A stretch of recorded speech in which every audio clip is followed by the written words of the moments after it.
I am Julian, and I am 34 years old. Just last Thanksgiving, right as the turkey was being carved and the wine was being poured, my father looked me dead in the eye and announced he was stripping away my inheritance to give it to my golden child brother. He did this in front of our entire extended family, raising his crystal wine glass to toast my brother's supposed brilliance while openly and ruthlessly mocking my career and my life choices. While I sat there, quietly eating my dinner, my parents told over 20 different relatives that my brother Marcus was a real man who built real things, while I was just a low-level government paper pusher who lacked ambition, drive, and vision. They laughed at my expense.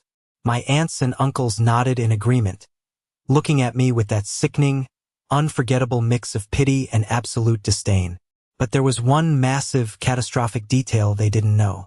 They didn't know that my brother's luxury real estate empire was a complete and utter fraud. They didn't know that the anonymous angel investor who had been keeping him out of federal prison and funding his lavish lifestyle for the last 3 years was actually me. And they certainly didn't know that I had just quietly reached into my pocket, pulled out my phone, and pressed send on a secure email that would completely bankrupt him before dessert was even served. Now, after the dust has settled, they are the ones begging for my help, facing the total collapse of their pristine image. Before I tell you exactly how I dismantled my family's toxic dynamic piece by piece and took back what was rightfully mine, hit that like button if you believe that karma always comes to collect its debts. And don't forget to let me know where you are watching from in the comments below. Now, let's go back to the exact moment the fuse was lit. The dining room of my parents' house in suburban San Antonio smelled of roasted turkey, expensive sage stuffing, and absolute, suffocating hypocrisy. It was a crisp November afternoon in Texas. The kind of day where the air bites just enough to make the grand stone fireplace in their living room feel welcoming. We were all gathered around my mother's massive, antique mahogany dining table, a table that had been the stage for countless family dramas over the decades.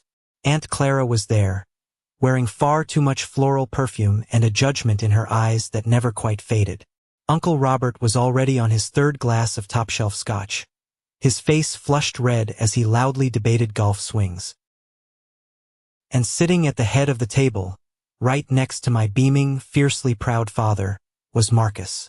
Marcus is 3 years older than me, and he has spent every single one of those 37 years making sure everyone in a 50-mile radius knows exactly how successful he is. He is the CEO and founder of Harrison Properties. He wears custom Italian suits that cost more than some cars, flashes a heavy gold Rolex that catches the light every time he gestures, and drives a brand new, jet black Porsche. To my parents, he is the ultimate American dream realized. He is the sun, and the rest of us are just planets lucky enough to orbit his greatness.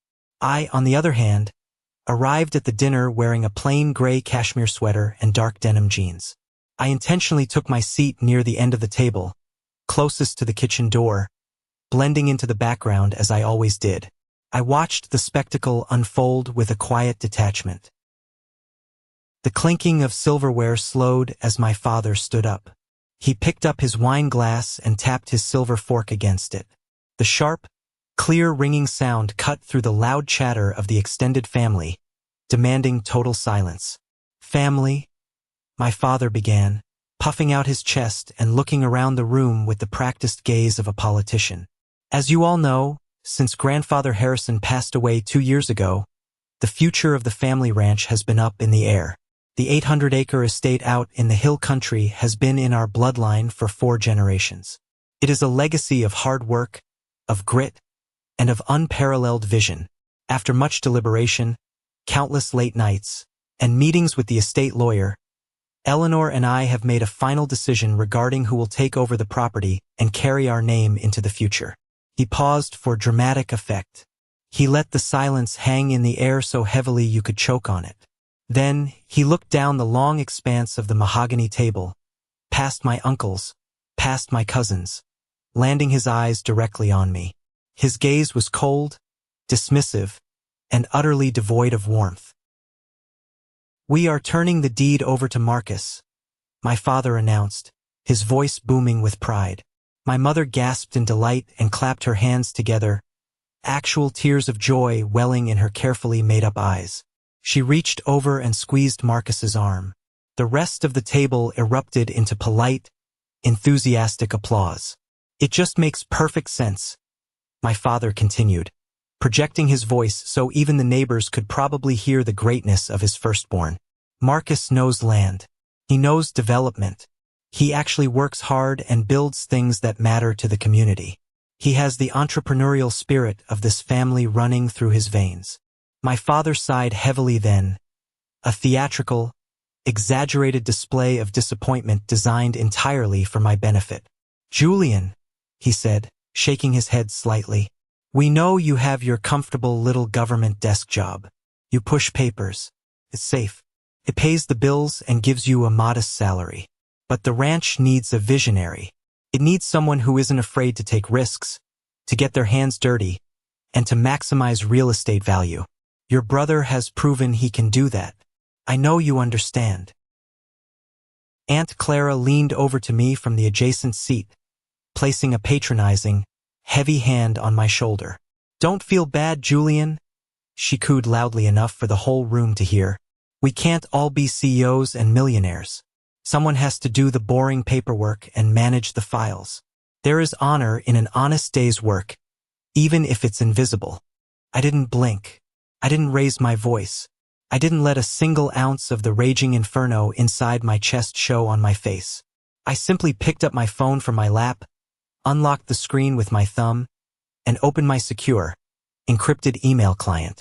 I typed a single, brief message to David, my personal wealth manager sitting in an office thousands of miles away. Execute the Harrison Properties withdrawal. All $7.1 million. Now, I hit send.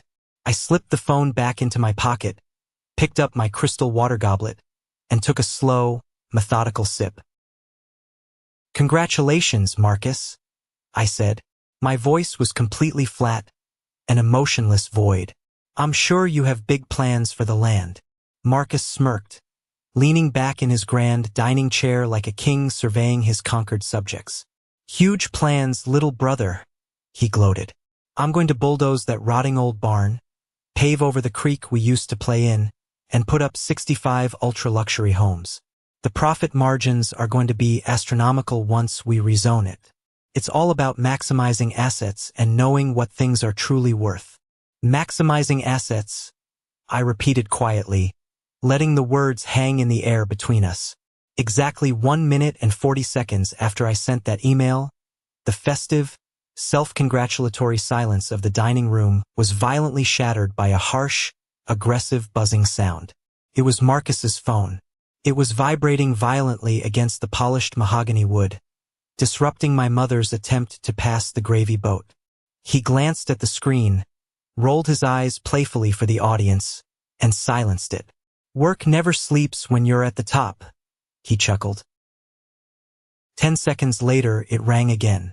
This time, it wasn't the standard vibration. It was a different ringtone, the urgent, shrill, piercing sound he exclusively assigned to his chief financial officer. Marcus frowned, his thick eyebrows knitting together. He picked it up.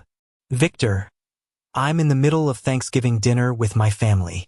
This better be a matter of life and death. He put the phone to his ear. I sat perfectly still and watched as the color drained entirely from his face, leaving his skin a sickly, ashen gray. The smug, arrogant CEO mask slipped off in real time, replaced by raw, unadulterated primal panic. He stood up so fast his heavy wooden chair scraped loudly against the hardwood floor, causing Aunt Clara to jump. What do you mean the escrow account is empty? Marcus hissed into the receiver, his voice cracking, entirely forgetting his audience. What do you mean the capital is gone? That's impossible. To understand the sheer magnitude of the shockwave that was about to hit that dining room table, you have to understand the elaborate, exhausting lie I had been living for a decade. My family genuinely, wholeheartedly believed I was a low-level administrative clerk. For years, whenever we gathered for holidays or birthdays and they asked about my career, I gave vague, boring answers about compliance protocols, documentation filing, and municipal zoning codes. I let them believe I was making $60,000 a year clipping coupons, and struggling to build a basic 401k for a retirement I would barely be able to afford. It was just easier that way. In my early 20s, I had tried to tell them the truth. I had tried to share my ambitions. But every time I opened my mouth to talk about finance or markets, my father would abruptly interrupt me to talk about Marcus's latest brilliant idea for a startup, or my mother would change the subject to how handsome Marcus looked in his new suit. Eventually, I learned the hardest lesson a son can learn. They didn't want to know me. They only wanted an audience for Marcus. So, I stopped trying, and I faded into the wallpaper. The reality of my life was something they couldn't even fathom. I am not a paper pusher. I am a senior vice president of strategic acquisitions at one of the largest, most aggressive private equity firms in North America. My job isn't filing municipal permits. My job is analyzing, structuring, and executing commercial real estate transactions and corporate buyouts worth hundreds of millions of dollars. I deal with hostile takeovers, massive asset liquidations, and high-stakes negotiations that determine the fate of entire corporations. I have a massive corner office with panoramic, floor-to-ceiling windows overlooking the Austin skyline. My performance bonus alone last year was more money than my father had earned in his entire lifetime of middle management sales. Richard, the ruthless CEO of my firm, once sat across from me after a grueling 48-hour negotiation and told me I had the coldest blood of anyone he had ever met in the industry. "You don't let emotion cloud the spreadsheet, Julian," Richard had said, swirling a glass of scotch after I successfully dismantled a failing tech company's real estate portfolio and sold it off in pieces. "You see the numbers, you see the weakness, and you execute without hesitation. That is exactly why you win. That is why you are my top guy." But Richard was wrong about one thing. When it came to my own family, I had a massive, glaring blind spot. I still craved their approval. I still desperately wanted them to be okay. 3 years ago, Grandfather Harrison called me out to the family ranch. It was late afternoon, the Texas sun casting long, golden shadows over the grazing cattle and the endless fields of bluebonnets. Grandfather was a tough, leather-skinned, self-made man who had built his fortune from the dirt up. He didn't care about flashy Italian suits, country club memberships, or who drove the newest car. He cared about integrity. He cared about substance. We sat on the wraparound porch of the old farmhouse, the wooden swing creaking gently as we nursed 2 glasses of his finest neat whiskey. "Your father thinks you're a pencil pusher," Grandfather said suddenly, his gravelly voice cutting through the sounds of the cicadas. He didn't take his eyes off the horizon. I smiled bitterly, staring down at my amber drink. "I know, Grandfather. Let him think what he wants." "Your father is a damn fool," the old man grunted angrily. He reached down beside his rocking chair and pulled out a thick, heavy manila folder. He tossed it onto the small wooden table between us with a loud thud. "I don't buy the act, Julian. I had my lawyers look into you. I know about the promotion to vice president. I know about the massive Dallas commercial merger you spearheaded last year. You've got a sharper mind for business than anyone else in this entire bloodline." I stared at him, utterly stunned, the glass freezing halfway to my lips. "You investigated me?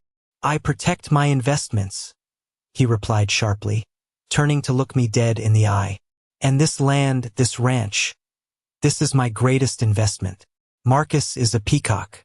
He talks a big game, he takes out loans he can't afford, and he builds houses that look pretty but have no solid foundation. He's hollow. If I leave this land to him, or to your father who enables his every whim, it will be subdivided, paved over, and sold off to the highest bidder before my body is even cold." Grandfather tapped a calloused finger against the thick folder. "This is an irrevocable trust. I've already signed it. The deed to this ranch, the mineral rights, the livestock, the equipment, everything is in your name. You are the sole legal beneficiary. But I am putting a strict lock on it. You cannot reveal this to your parents until after I am gone, and only when the time is absolutely right. I want you to see exactly who they are and how they treat you when they think they hold all the cards." I felt a massive lump form in my throat, choking off my air. It was the very first time in my entire life that someone in my family had truly seen me. Not as a shadow to Marcus, not as the disappointing second son, but as myself. "Thank you, grandfather," I whispered, gripping the folder tightly. But my inherent loyalty to my bloodline was a fatal flaw that would soon cost me dearly. 2 years ago, shortly after grandfather passed away and we attended his funeral, Marcus launched Harrison Properties. He was arrogant, deeply aggressive, and entirely out of his depth. Within 8 months, his lack of experience caught up with him. He was on the brink of total bankruptcy. He had over-leveraged his properties, taken out high-interest predatory loans, and his suppliers were threatening to walk off the job sites. My parents were frantic. They mortgaged their own house to help him, draining their retirement funds and the small college fund they had saved for their future grandchildren. But it wasn't enough to plug the sinking ship. Sitting in my high-rise office, looking secretly at the public financial models of my brother's doomed company, I made a decision born out of deep guilt and a misplaced sense of brotherly duty. I contacted David, my personal wealth manager. I instructed him to set up a complex blind trust routed through a shell company in Delaware. Through that untraceable entity, I quietly injected $7.1 million of my own hard-earned money into Harrison Properties as an anonymous angel investor. I didn't do it to get credit or praise. I did it because I didn't want my parents to lose their home to foreclosure. I wanted Marcus to finally succeed and stabilize. I genuinely thought the massive capital injection would give him the breathing room he desperately needed to hire competent accountants, fix his broken supply chain, and build a legitimate, lasting business. For 2 whole years, the plan seemed to work flawlessly. Marcus became the darling of the local business magazines. He bought his jet black Porsche. He got engaged to Chloe, a woman who seemed to love the reflection of the massive diamond on her finger more than the man who actually gave it to her. My parents bragged endlessly about his financial genius at every gathering. I stayed quiet, attending family dinners in my plain clothes, playing the part of the boring, unsuccessful younger brother while secretly keeping the entire family afloat. I thought I had done the right, noble thing. I thought I had saved my family from ruin. I was so incredibly, devastatingly wrong. The grand illusion shattered into a million jagged pieces exactly 8 months ago. It was a rainy Tuesday morning. I was in my office reviewing a stack of acquisitions when Sarah, our lead forensic accountant, knocked sharply on my glass door. Sarah is terrifyingly brilliant and notoriously humorless. When she walks into a room carrying a red folder, it means someone is about to lose their company, or worse, go to federal prison. She walked in without waiting for an invitation and dropped the thick red folder directly onto the center of my desk. "We need to pass on the Harrison Properties acquisition immediately," she said flatly, taking a seat in the leather chair opposite my desk and crossing her arms. My firm had been looking at acquiring a large portfolio of boutique residential developments across Texas, and Marcus's company happened to be on the short list of targets. Because of strict conflict of interest policies and SEC regulations, I had completely recused myself from the vetting process. I hadn't looked at his books. I trusted my team to evaluate his firm objectively. "Why?" I asked, keeping my voice perfectly neutral, though my heart rate spiked. Sarah opened the folder and began sliding documents across the polished wood of my desk. Bank statements, supply invoices, wire transfer logs, and internal emails. "Because Harrison Properties isn't a real estate development firm, Julian," she said, looking me dead in the eye. "It's a massive, textbook Ponzi scheme." The air in the room suddenly felt very thin. I stared at the papers. "Explain." "Your brother is running a sophisticated shell game," Sarah said, pointing her pen to a highlighted column of red numbers. "He secures capital from investors for Project A, but instead of using it to build, he illegally commingles the funds to pay off the angry, litigious investors from Project B. He uses horribly substandard materials. We're talking severe structural risks, cheap drywall, and cracked foundations, and he bribes local municipal inspectors to look the other way so he can pass code." She paused, taking a breath. "But that's not even the worst part." She slid a glossy photograph across the desk. It was Marcus, grinning wildly, standing next to a brand new, custom white Lamborghini. Next to him was Chloe, holding a bottle of champagne. 2 years ago, Sarah continued, her voice grim, he received a massive $7.1 million capital injection from an anonymous blind trust. That money was legally restricted for commercial development and operational overhead. Instead, he funneled nearly $3 million of it into a subsidiary offshore account under his fiancée's name to avoid taxes. He used that stolen money to buy this Lamborghini for her. He used it to buy a luxury ski condo in Aspen. He used it to maintain the illusion of a billionaire lifestyle while his actual company hemorrhages cash daily. Without that anonymous angel investor's money propping him up, his company is entirely insolvent. He is actively committing federal wire fraud, tax evasion, and investor fraud. I stared down at the paperwork. The numbers didn't lie. They never do. My own brother had taken the money I gave him to save our parents' retirement, and he used it to buy luxury supercars and ski chalets. He was scamming innocent people out of their life savings. He was building houses that could literally collapse on the families living inside them. He was a monster wearing a tailored suit. Take them off the acquisition list, I told Sarah, my voice eerily calm, though a roaring fire had just ignited in my chest. Bury the file. Do not mention this to anyone in the firm. When she left the room, I locked the heavy wooden door.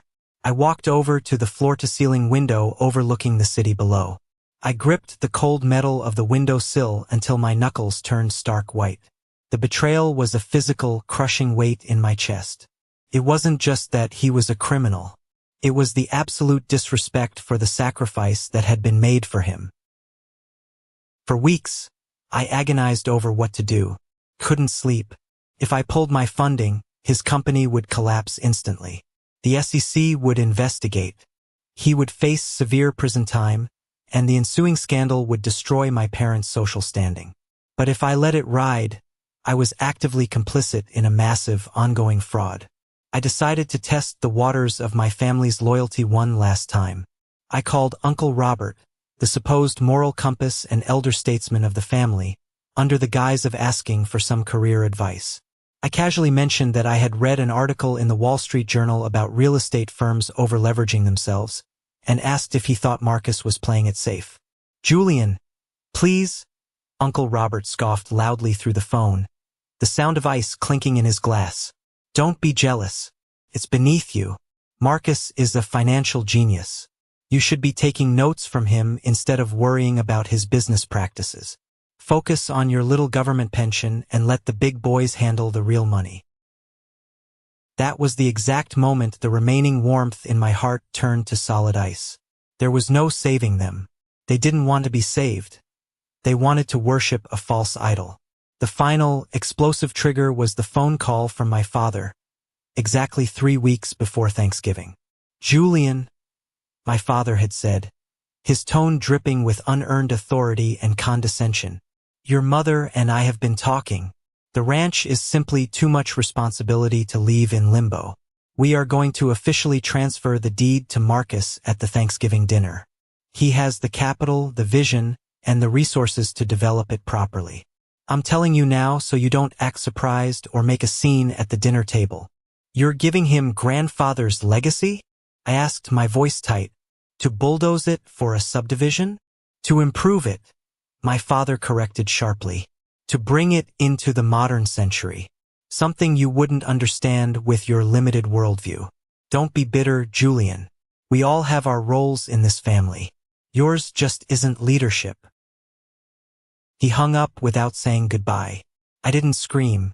I didn't throw my phone against the wall. I simply opened the locked bottom drawer of my desk and pulled out the thick manila folder Grandfather Harrison had given me 3 years ago. I ran my fingers over the embossed legal seal of the irrevocable trust. They wanted to play high-stakes business. Fine. I would show them what real, ruthless business actually looked like. The preparation for my revenge was incredibly meticulous. I didn't just want to pull the plug on his company. I wanted to ensure there was absolutely no legal blowback on me, and that the trap was perfectly, inescapably set. I called David into my office the next morning. We spent 4 grueling hours drafting the withdrawal demands. The strict terms of my anonymous investment trust had built-in clauses regarding financial mismanagement and criminal liability. Because Marcus had flagrantly breached his fiduciary duty by commingling funds and buying personal luxury assets with investor capital, I had the absolute legal right to execute an immediate, non-negotiable clawback of all remaining liquid capital in his accounts. If we execute this, Julian, Harrison Properties goes into immediate default, David warned, pushing his glasses up his nose as he reviewed the dense legal paperwork. We will have to notify the Securities and Exchange Commission simultaneously to protect your assets. It will trigger a massive federal audit. They will freeze his accounts within hours. Draft the SEC notification, I ordered, my voice devoid of any hesitation. Have it ready to send the exact moment the withdrawal clears. He's your brother? David said softly, looking up at me with concern. No, I replied, signing the authorization form with a heavy black pen. He is a liability, and I am liquidating him. The day of Thanksgiving finally arrived. The sky was an overcast, slate gray as I drove my modest, reliable sedan up the long, winding, tree-lined driveway of my parents' suburban estate. My stomach was a tight knot of anticipation and cold resolve. The very first thing I saw parked out front, taking up 2 spaces in the circular driveway, was Chloe's gleaming white Lamborghini. It caught the dull afternoon light, a glaring, obnoxious monument to my brother's theft. Every single curve of that car, every piece of leather inside it, was paid for by my money. Money stolen from the foundation of his failing company and the pockets of his trusting clients. I parked behind it, grabbed the $20 bottle of wine I had bought from the local grocery store, and walked inside the lion's den. The house was chaotic and loud. It pulsed with the suffocating energy of a family that thrives entirely on appearances and shallow victories. My mother rushed over the moment I stepped into the foyer, taking my coat but immediately fussing over my sweater. Oh, Julian, couldn't you have worn a blazer? She chastised, clicking her tongue in disapproval. Marcus is wearing a custom suit from Italy. We have guests. You look like you're going to a hardware store. It's turkey, Mom, not a corporate board meeting, I said dryly, stepping past her. I walked into the expansive living room. Marcus was holding court by the grand stone fireplace, exactly as I expected. He had a crystal glass of expensive bourbon in one hand and was gesturing wildly with the other, telling a loud, boastful story about a massive zoning victory he had supposedly just won against the city council. Chloe stood next to him, laughing entirely too hard at all the right moments, her massive, gaudy diamond engagement ring flashing in the firelight. Aunt Clara intercepted me near the appetizer table before I could reach the kitchen. Julian, so glad you made it, dear. How is whatever it is you do? Still filing reports for the state. Still filing, I said, picking up a piece of cheese and forcing a polite smile. Well, steady is good, she said, patting my arm condescendingly. We can't all be risk-takers like your brother. Someone has to be the turtle in the race. She leaned in, lowering her voice conspiratorially.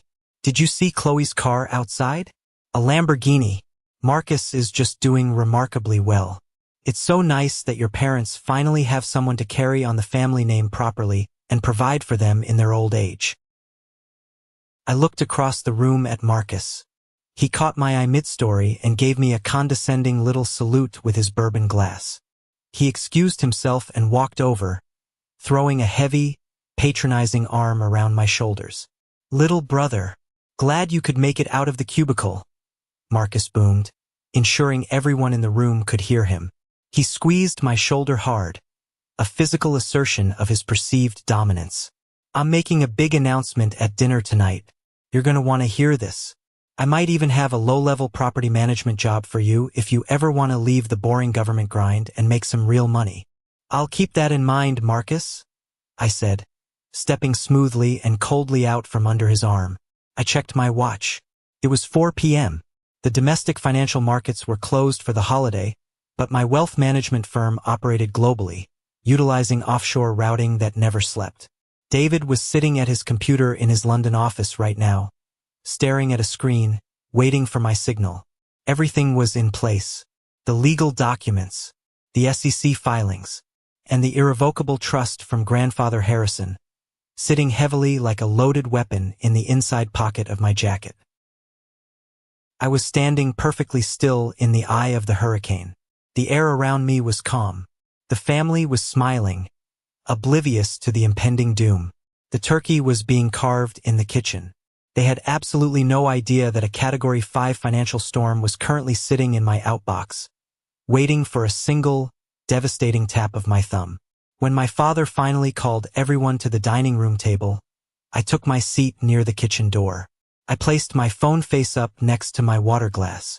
I watched my mother serve the mashed potatoes with a silver spoon. I watched my father pour the expensive red wine. And then, my father tapped his glass. The room went silent, and my meticulously planned execution began. "What do you mean the escrow account is empty?" Marcus hissed into his sleek smartphone. His voice was a frantic, strained whisper that carried effortlessly across the sudden, dead silence of the dining room. My mother had literally frozen mid-motion, the heavy silver gravy boat suspended delicately over a steaming plate of mashed potatoes. Aunt Clara's jaw was slack, a piece of dinner roll halfway to her mouth. Uncle Robert had set his expensive Scotch glass down so hard the crystal clinked sharply against the mahogany wood, the amber liquid sloshing over the rim. Every single pair of eyes in the room was locked onto the family's golden child, watching the invincible, untouchable CEO crumble in real time. "Victor, listen to me," Marcus barked, his face turning from a sickly, pale ash gray to a mottled, panicked red. "Listen to me right now and stop hyperventilating. You call the bank manager. I have his direct cell number in the Rolodex. You tell him there has been a routing error. A massive, catastrophic routing error. The capital was locked in a blind trust. It is legally bound. Cannot just disappear into the ether on a Thursday afternoon. It is legally restricted for our commercial real estate overhead. Call the fraud department immediately. Tell them we've been hacked." He paused, listening to his chief financial officer on the other end of the line. The thick veins in Marcus's neck were bulging aggressively against the stiff collar of his custom Italian shirt. His breathing became shallow and erratic, like a man who had suddenly forgotten how to pull oxygen into his lungs. "A withdrawal demand?" Marcus shouted, entirely losing all pretense of his carefully cultivated executive composure. He was practically spitting the words. "Executed by who? We didn't authorize a clawback. Nobody from the board authorized anything. Who the hell authorized a $7 million clawback in the middle of Thanksgiving dinner?" I picked up my white linen napkin, folded it neatly into a perfect square, and placed it intentionally next to my dinner plate. The sound of my heavy wooden chair sliding back against the hardwood floor was loud enough to break the hypnotic trance that had fallen over the room. I stood up slowly. I didn't rush. I didn't smile. I didn't show a single ounce of the adrenaline that was currently surging through my veins. I let the absolute gravity of the moment settle over the table like a heavy, suffocating blanket of lead. I reached into the inside breast pocket of my gray cashmere sweater. I pulled out a thick, professionally bound document printed on heavy stock paper. It was the complete forensic accounting report my team had compiled, complete with SEC filing timestamps, offshore bank transfer logs, and copies of heavily doctored invoices. I tossed it onto the exact center of the table. It landed right next to the massive roasted turkey with a heavy, satisfying thud that made Aunt Clara physically jump in her seat. "Victor cannot call the bank manager, Marcus," I said. My voice was incredibly calm, remarkably steady, and it cut through his blind panic like a surgical steel scalpel. "The bank didn't make a routing error. Your accounts haven't been hacked. The fraud department cannot help you, and your CFO cannot stop the withdrawal process." Marcus slowly lowered the phone from his ear. His hand was shaking so violently he almost dropped the device. His eyes darted toward me, wide with wild, uncomprehending confusion. "Julian, sit down," he commanded, though his voice lacked any of its usual booming authority. "I am dealing with a massive corporate crisis right now. This is big boy business. This isn't your department. Let the adults handle this. I know exactly what kind of business it is, I replied, taking a deliberate step toward the center of the dining table. I authorized the clawback, Marcus. I pulled the funding. All $7.1 million of it. It's gone. It's out of your reach permanently. The room went so quiet you could hear the oak logs crackling in the fireplace on the other side of the living room. My father stood up abruptly, his face flushed with sudden, indignant anger. Julian, what is the meaning of this? My father demanded, puffing out his chest and using his best authoritative, patriarchal voice. What kind of sick, twisted joke are you playing? Your brother is dealing with a severe financial emergency, and you are trying to make it about yourself. It isn't a joke, Dad, I said, keeping my eyes locked dead on Marcus, watching the realization slowly begin to dawn behind his arrogant eyes. 3 years ago, when Harrison Properties was on the absolute brink of total bankruptcy, when you and Mom secretly mortgaged this house, when you drained your retirement accounts and the college funds you had set up for your future grandchildren just to bail him out, it wasn't enough. You didn't even scratch the surface of his debt. He was drowning. He was weeks away from losing everything and dragging your names through the mud. I pointed a firm finger directly at Marcus, who was now staring at me with a look of pure, unadulterated horror as the puzzle pieces began to forcefully lock together in his mind. I was the anonymous angel investor, I stated, my voice echoing clearly off the walls. I set up the Delaware Shell Company. I routed the money through David, my private wealth manager in London. I gave you $7.1 million of my own personal capital to save this family from financial ruin and public humiliation. I did it because, foolishly, I actually believed you wanted to build something legitimate. I wanted you to succeed. My mother let out a sharp, ragged gasp, dropping the gravy boat entirely. It hit the table with a clatter. The dark, rich brown liquid spilled violently across the pristine, hand-stitched white linen tablecloth, ruining the perfect holiday aesthetic she had spent 3 days obsessing over. You, Aunt Clara blurted out, her eyes wide, staring at me as if I had just grown a second head. Julian, that's impossible. You don't have that kind of money. You work a desk job for the government. You file reports for a living.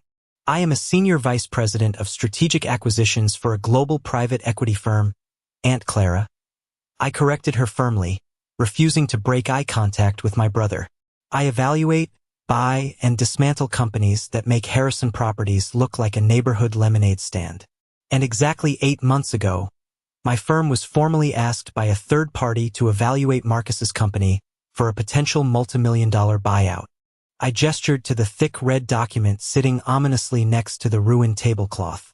That is a certified forensic accounting audit, I said, projecting my voice so every single relative at the table could hear the undeniable truth. Because of conflict of interest regulations, I recused myself from the vetting process. But my elite team of auditors ripped his books apart line by line. And do you know what they found, Dad? They didn't find a visionary real estate developer. They found a criminal. They found a man running a massive textbook Ponzi scheme. Shut up, Marcus screamed, slamming his fist onto the table so hard the silverware rattled. Don't you dare listen to him. He's lying. He's jealous. He's always been intensely jealous of my success and my vision. There is no success, Marcus, I fired back, my voice rising just enough to completely dominate the acoustic space of the room. There is only theft. You take money from new, unsuspecting investors to quietly pay off the lawsuits from your old, angry investors. You use horribly substandard, dangerous materials in your builds. You bribe city inspectors to look the other way on cracked foundations. And worst of all, you flagrantly violated the strict legal terms of the fiduciary trust one set up to save you. I turned my intense gaze to Chloe. She was sitting rigidly in her antique chair, her heavily contoured face as white as a ghost, her hand instinctively covering the massive diamond engagement ring on her left hand as if I was about to snatch it from her. My capital was strictly, legally allocated for commercial development and operational overhead. I explained, letting the deep, profound disgust bleed into every syllable. Instead, Marcus funneled $3 million of it into an offshore subsidiary account registered in Chloe's name to illegally avoid federal taxes. He used my money to buy the custom white Lamborghini sitting in your driveway right now. He used my money to buy a luxury ski chalet in Aspen. He used my money to pay himself a massive, unearned salary so he could walk around town and pretend he was a titan of industry. "Julian, that is quite enough," my father yelled, stepping menacingly toward me, his hands balled into tight fists. "You are completely ruining Thanksgiving with these outrageous, slanderous lies. I will not have you disrespect your brother in this house." "The SEC doesn't deal in lies, Dad," I said coldly, standing my ground. "They deal in wire transfers. When I executed the withdrawal of my capital 15 minutes ago, the legal framework of my trust automatically triggered an immediate mandatory notification to the Securities and Exchange Commission in Washington. By Monday morning, his corporate accounts will be entirely frozen. There will be federal agents walking out of his shiny downtown office carrying boxes of hard drives. He is completely, irreversibly insolvent." Marcus collapsed back into his chair as if his strings had been cut. He looked like a man who had just been hit head-on by a speeding freight train. The smartphone slipped entirely from his sweaty fingers and clattered loudly onto the hardwood floor. "You destroyed me," Marcus whispered, his voice trembling violently with a pathetic mix of impotent rage and absolute, bottomless terror. "You actually destroyed my company." "No," I corrected him, feeling a deep, profound sense of finality settling comfortably in my chest, a weight I had carried for years finally lifting. "I just took my foundation out from underneath your fragile house of cards. You destroyed yourself."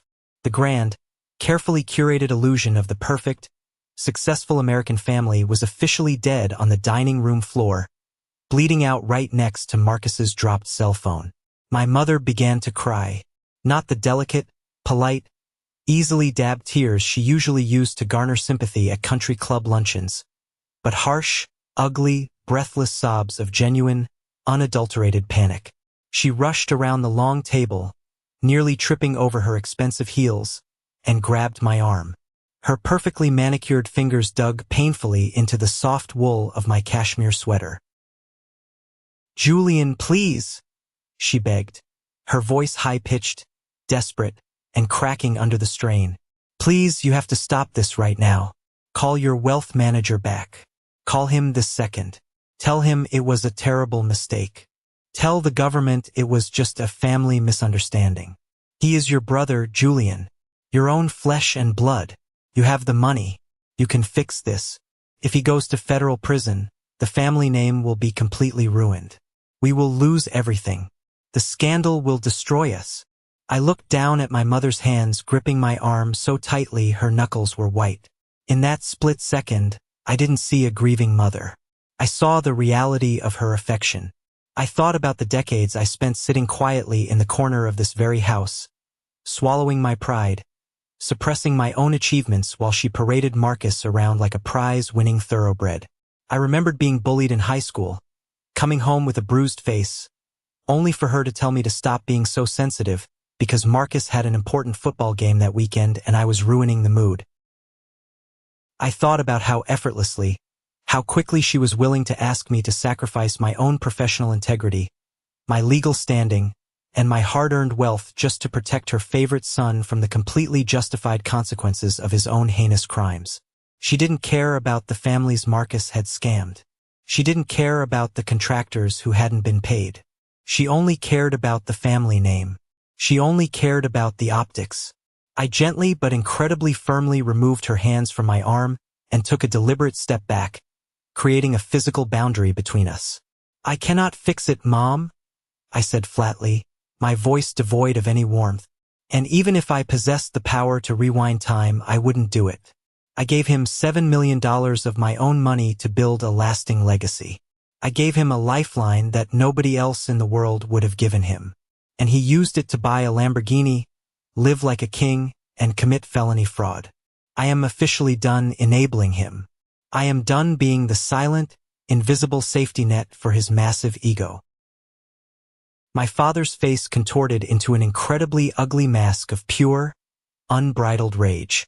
The patriarch of the family couldn't handle the sudden, violent shift in power dynamics.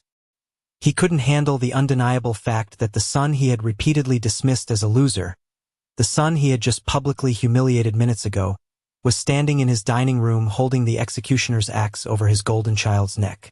"You arrogant, ungrateful bastard."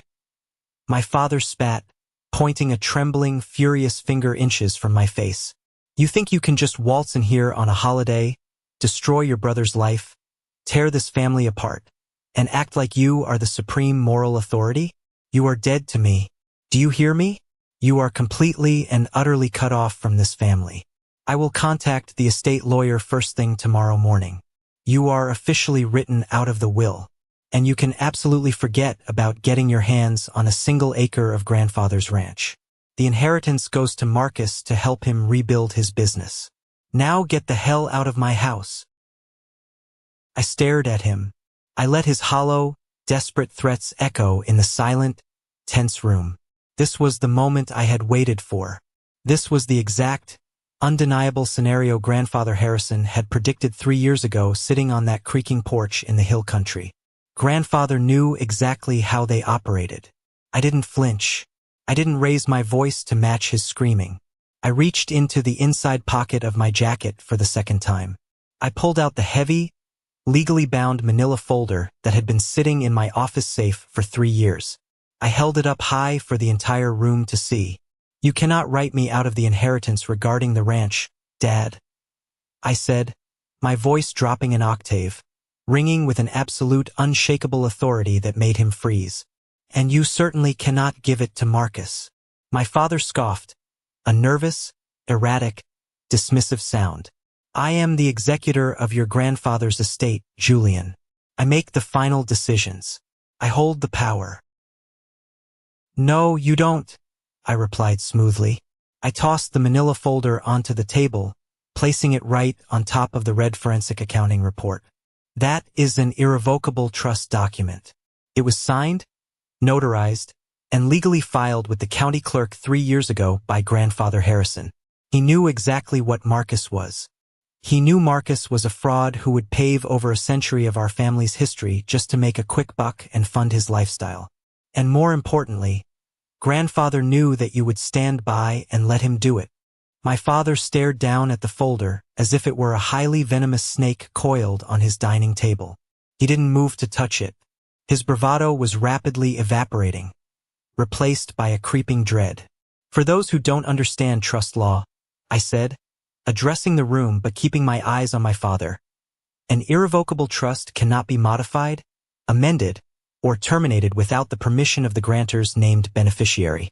Grandfather legally transferred the deed of the entire 800-acre estate, all the mineral rights beneath it, the livestock, and the farming equipment directly into my name before he died. The ranch is already mine. It has been legally mine for years. I am the sole, uncontested legal owner." I took a step closer to my father, lowering my voice so only he could feel the true weight of my words. "You have absolutely no legal standing to give it to anyone, Dad. You were essentially sitting at the head of this table, acting like a king, offering Marcus a piece of property that belongs entirely to me." The silence that followed was completely deafening. It was the sound of a total structural paradigm shift. The hierarchy of the family had just been permanently inverted. He lied to us?" my mother whispered, looking at the folder in utter disbelief, her hands covering her mouth. "Your grandfather lied to us for years?" "He didn't lie," I corrected her softly, though the words carried a sharp sting. "He just didn't trust you. He wanted me to see exactly how you would treat me when you thought you held all the power. He wanted me to see who you really were. And tonight you showed me with absolute clarity. You publicly humiliated me, you mocked my career, you praised a criminal, and you actively tried to steal my land to give it to him." I looked around the room. Uncle Robert was staring intensely at his expensive leather shoes, refusing to make eye contact. Aunt Clara looked like she desperately wanted to melt into the floorboards and disappear. Chloe was frantically texting someone on her phone, entirely ignoring Marcus, who was sitting with his head buried in his hands, completely and utterly broken.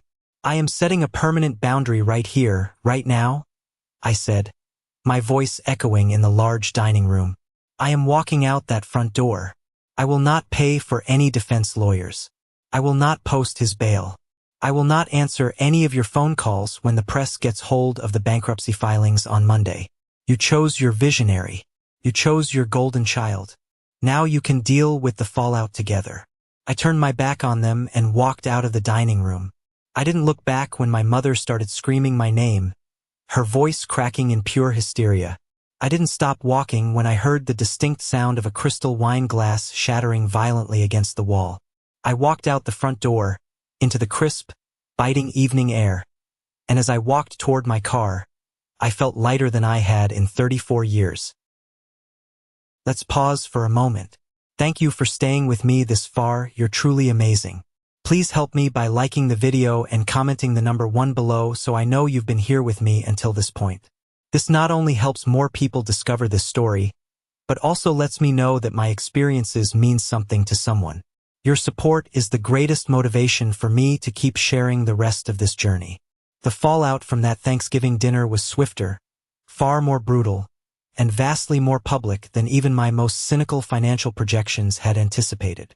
By early Monday morning, the news had officially hit the local business journals and the regional financial papers. The headlines were utterly merciless, plastered across every screen in the city. Harrison Properties files emergency Chapter 11 bankruptcy amid sweeping federal fraud probe. Local real estate wunderkind accused of multi-million-dollar Ponzi scheme. The Securities and Exchange Commission moved with terrifying, bureaucratic efficiency. Because my withdrawal had triggered an automatic fraud alert tied to a federally regulated blind trust, they didn't waste time with subpoenas. They moved straight to asset freezing. Every single corporate account, payroll account, and personal bank account linked to Marcus was locked down before he even finished his morning coffee. At 9 a.m. sharp, a team of federal agents in dark windbreakers walked into the shiny, glass-walled downtown office of Harrison Properties. They ordered the shocked employees to step away from their desks. They spent 6 hours carrying out boxes of physical ledgers, hard drives, and server towers. The image of Marcus being escorted out of his own building, looking disheveled and pale, was broadcast on the local noon news. Marcus's carefully constructed world evaporated overnight. The wealthy, elite investors who had previously praised his supposed genius at country club galas were now lining up with high-powered, ruthless attorneys to file massive civil lawsuits.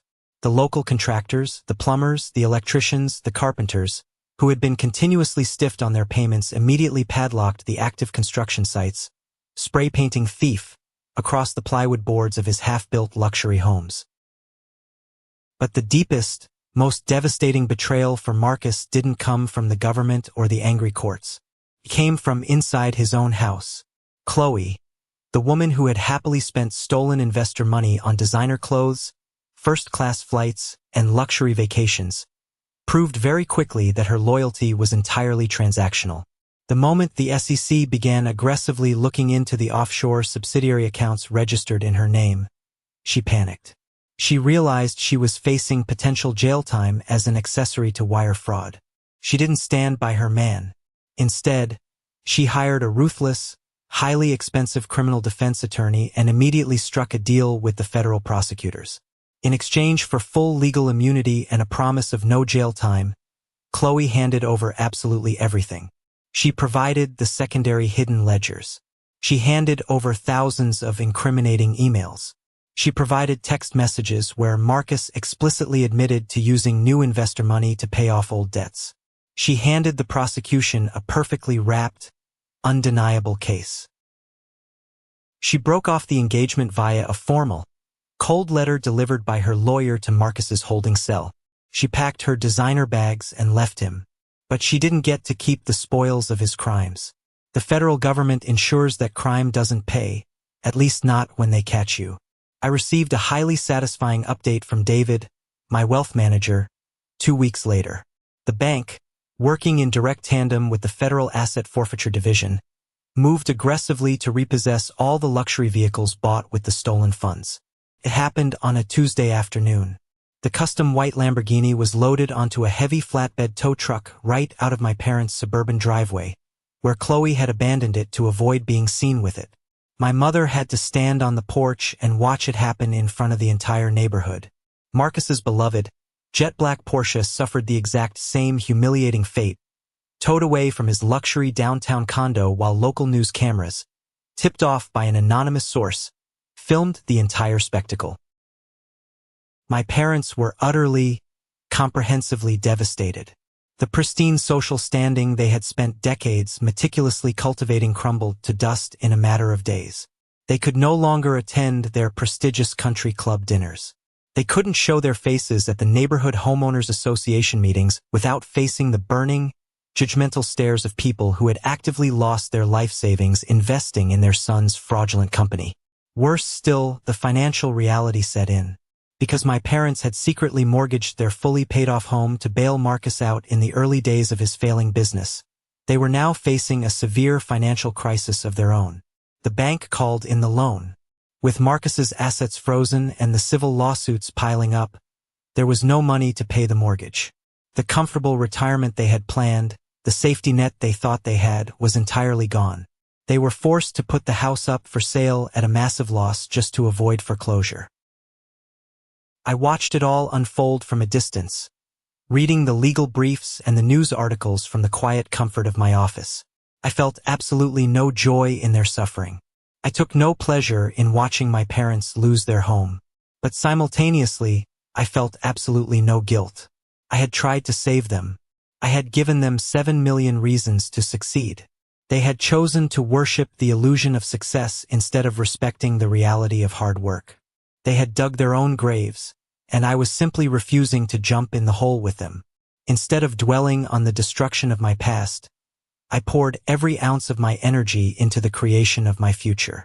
I took a prolonged, 6-month leave of absence from the private equity firm. I packed up my apartment in Austin and moved out to the ranch permanently. I walked the 800 acres of rolling, green hills, breathing in the scent of the dry Texas earth, the wildflowers, and the ancient oak trees. I hired Thomas, the gruff, fiercely loyal ranch manager who had worked the land for my grandfather for 30 years. Together, sitting on the porch with architectural blueprints spread over the table, we drafted a comprehensive, 5-year master plan. We modernized the agricultural operations. We implemented sustainable, eco-friendly grazing practices. And we began the careful, loving restoration of the main farmhouse, preserving its historical integrity. Your grandfather would be incredibly proud of you, Julian, Thomas told me one late afternoon, leaning against a newly repaired cedar fence, looking out over the herd. He knew you had the spine for this. He knew you wouldn't let the corporate vultures pick the bones of this place clean. I didn't pave over the creek. I didn't bulldoze the old barn to build a soulless subdivision. I preserved the history, honoring the blood, sweat, and tears that had built our family legacy in the first place. I was finally building something real, something that would last for generations, and I was doing it entirely on my own terms. 6 months passed, turning the page on the darkest chapter of my life. The harsh, bitter winter gave way to a bright, vibrant Texas spring. The bluebonnets bloomed across the ranch, painting the hillsides in deep, beautiful purples and blues.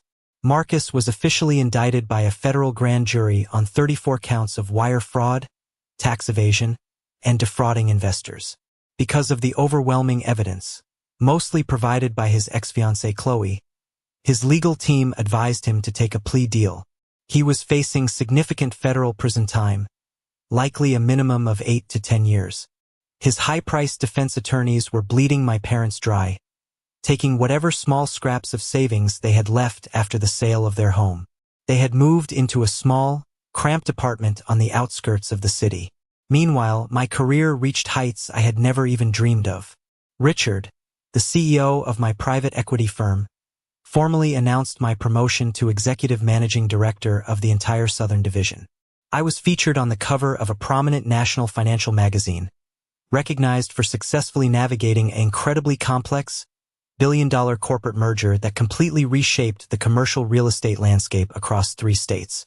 The article highlighted my relentless analytical mind and my unshakable composure under pressure.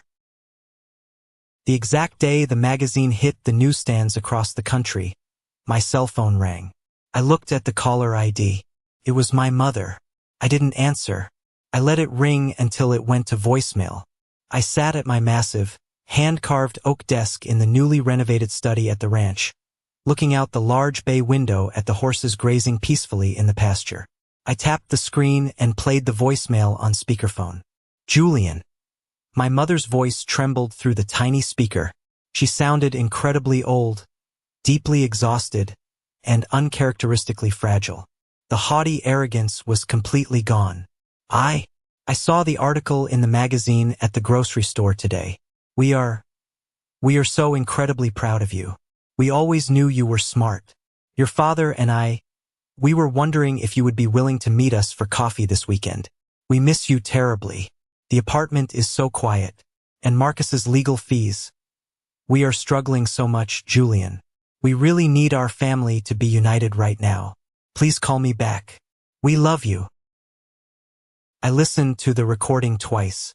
I analyzed the cadence of her voice, the carefully chosen words. I heard the genuine desperation, yes. But beneath the tears, I also heard the familiar, insidious manipulation. They didn't want to reconnect because they had finally seen the error of their ways. They didn't want to apologize for decades of emotional neglect or the horrifying way they treated me at Thanksgiving. They wanted to reconnect because their golden child was a convicted felon awaiting sentencing. They wanted to reconnect because their bank accounts were entirely empty. They wanted to reconnect because the son they had publicly humiliated and discarded was now a recognized, wealthy titan of industry with deep pockets. They didn't want a son. They needed a new savior to fund their mistakes. I picked up my phone. I didn't call her back. I didn't send a text. I navigated to her contact profile and pressed block. I did the same for my father's number. I blocked Aunt Clara, Uncle Robert, and every other relative who had sat at that table and laughed at my expense. I systematically severed the final, toxic threads that tied me to a family that only valued me for what I could provide, rather than who I actually was. Boundary setting isn't just about saying no when someone asks for a favor. It is a profound act of self-preservation. It is about actively, ruthlessly protecting your peace, your integrity, and your future from people who are fiercely committed to misunderstanding you. My family wanted a low-level paper pusher they could mock to feel better about themselves, or a silent, endless wallet they could drain to fund their delusions. I firmly refused to be either. That evening, as the workday came to a close, I stepped out onto the expansive wraparound porch of the restored farmhouse. The sun was setting, painting the massive, endless Texas sky in brilliant, sweeping strokes of fiery orange, deep purple, and bruised red. The air was cool and smelled of fresh pine and distant rain. I held a heavy crystal glass of Grandfather Harrison's favorite neat whiskey. I took a slow sip, letting the familiar burn settle in my chest. I looked out over the sprawling acres of land that were legally, undeniably mine. I didn't win this land by fighting my family in a bitter, drawn-out court battle. I didn't win it by endlessly seeking their approval, or by trying to shout my worth across a crowded dinner table to people who were determined not to listen. I won it because I stayed incredibly quiet. I worked relentlessly hard in the shadows. I built real, undeniable skills. And when the time came, I simply allowed the absolute truth to be my ultimate weapon. I stepped back and let the garbage take itself out. Sometimes the absolute most powerful thing a man can do in this world is to calmly stand up, push his chair back, and walk away from a table where respect is no longer being served. Thank you for joining me on this journey today. Healing from deep family betrayal is never a straight line, and setting firm boundaries with the very people who raised you is, without a doubt, one of the hardest, most agonizing things you will ever have to do in your life. But I promise you, from the bottom of my heart, the absolute peace and clarity you find on the other side is worth every single difficult step. Have you ever faced something similar with your own family? Have you ever had to walk away from a toxic dynamic to save yourself and your own sanity? Share your story in the comments below. I read every single one of them, and your courage in sharing helps others realize they are not alone in their struggles. And don't forget to like and subscribe so you don't miss the next journey we take together. Until next time, stay strong, know your absolute worth, and aggressively protect your peace.